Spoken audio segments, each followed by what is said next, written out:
வணக்கம். தனலட்சுமி ராஜா, மதுரை. தெரிந்த கோயில் தெரியாத ரகசியம். அருள்மிகு கமலாம்பிகை சமேத அருள்மிகு வான்மீகநாதர் திருக்கோயில், அருள்மிகு தியாகராஜ திருக்கோயில், திருவாரூர். திருவாரூரில் அமையப்பெற்ற 4000 5000 ஆண்டுகள் பழமையும் தொன்மையும் சைவத்தில் சிதம்பத்திற்கு முன் தோன்றிய சோழர்கள், பாண்டியர்கள் மற்றும் பல ஆண்ட மன்னர்களால் கட்டப்பட்ட பல பிரகாரங்களுடன் கொண்ட விமானங்களுடன் பிரம்மாண்டமான பல 100 சன்னதிகளை உள்ளடக்கிய பெரிய மதில்களையும் கோபுரங்களையும் மூர்த்தங்களையும் தீர்த்தங்களையும் குளத்தையும் 5 வேலிகளையும் ஓடைகளையும் விண்ணையே அதிர வைக்கும் அளவு ஆசியாவின் மிக பிரம்மாண்டமாக 96 அடி உயரமும் 300 டன் எடையும் கொண்ட பெரிய ஆழி தேரின் திருவிழாவினை அடையாளமாக பெருமையாக பாரம்பரியமாக கொண்ட பெரிய கோயிலாகவும் திருமூலட்டானம் என்ற தொன்மையும் பூங்கோயில் எனவும் சைவ சமய மரபில் அனைவராலும் பாடல் பட பெற்ற தலமாகவும் சப்த விடங்க தலங்களில் முதன்மையாக மூலாதாரமாக விளங்கும் வீதி விடங்கராக தியாகராஜனே ராஜருக்கெல்லாம் ராஜனாக இத்திருத்தலத்தினை விவரிக்க வார்த்தைகள் பத்தாது. இத்திருக்கோயிலை சுற்றி வர ஒரு நாள் போதாது என்பது சைவ சமயர்களில் ஆரூரில் பிறக்க முக்தி என்ற இத்திருத்தலத்தின் ஐதீகத்தின் மரபு. இக்கோயிலின் பல சிறப்புகள் இருந்தாலும் தொன்மையின் சிறப்பை நாம் காணலாம்.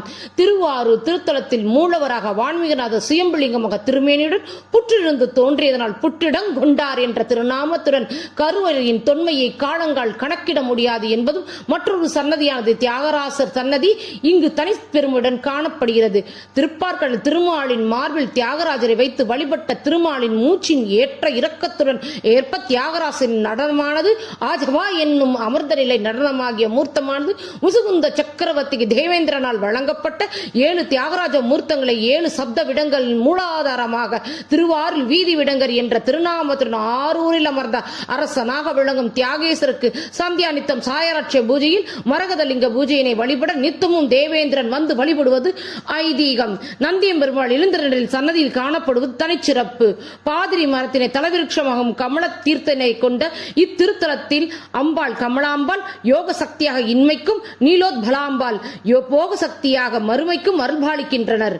51 சக்தி பீடங்கள் கமலை பீடமாக அன்னை கமலாம்பாள் குட்டிக்காசனம் என்னும் முறையில் காலின் மேல் காலை போட்டு பாந்தமாக அமர்ந்த நிலையில் அக்ஷரா பீடத்தின் காட்சி தத்ரூபமாக கமலாம்பிகை திருவுருவமாக கருவறையில் விளங்குகிறார்.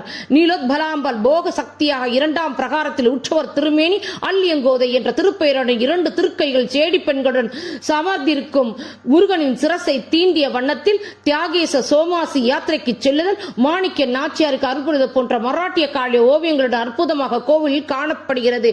இத்திருத்தலத்தின் நவகிரகங்கள் நேர்கோட்டில் அமர்ந்திருப்பால் நவகிரக தோஷ நீங்கி இங்கு தியாகராசர் அருள் புரிவார். இத்திருக்கோலமானது கோயில் பிரகார